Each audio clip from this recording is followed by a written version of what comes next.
എൻ്റെ ലിസ മോളൊക്കെ ഉണ്ടോ? ടോബിയും ലിസയും കുഞ്ഞു ഭാവിയായിട്ട് അവനെ ഞങ്ങൾ മേടിച്ചതാണ് കൊറോണയുടെ സമയത്ത്. അപ്പോൾ പിന്നെ ഞാൻ വിചാരിച്ച് ടോബോട്ട് വെച്ചിട്ട് വലുതാവുമ്പോൾ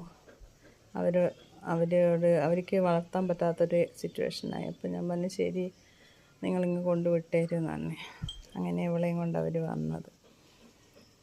എന്നോട് എല്ലാവരും ചോദിക്കും, ഒന്നിനെ തന്നെ ഞങ്ങൾക്ക് വളർത്താൻ പറ്റുന്നില്ല, നീ എങ്ങനെ ഇതിനെയൊക്കെ പിന്നെ വളർത്തുന്നേ, നിനക്കെങ്ങനെയാണ് പറ്റുന്നതെന്നൊക്കെ ചോദിക്കും.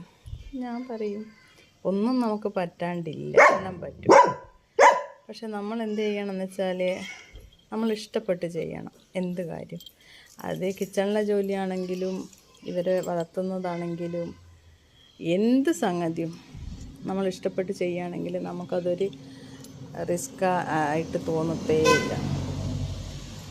കണ്ടോ എൻ്റെ പൊന്നു മോൻ നോക്കും, അവനൊരു മുടക്കം ഞാൻ വരുത്താറില്ല. അതിന് ഇവളെ അതുപോലെ നോക്കും, അത്രയേ ഉള്ളൂ. പല ടൂറും യാത്രകളൊക്കെ ഞങ്ങൾ മാറ്റി വെച്ചിരിക്കുക ഇവർക്ക് വേണ്ടിയിട്ട്. നിൽക്കട്ടെ, ഇതന്നെ ഏറ്റവും വലിയ ഞങ്ങൾ ടൂറ് പോകുന്നതിനെക്കാട്ടും സന്തോഷം. കുഞ്ഞു ബാബ വിളിച്ചപ്പം വന്ന കണ്ടില്ലേ നിങ്ങൾ? ഇതാണ് കണ്ട, ഇവർ നന്നായാ? നിങ്ങൾ പിണക്കായിരുന്നാണ് മക്കളെ? കുഞ്ഞു മക്കൾ പിണക്കായിരുന്നു കേട്ടോ.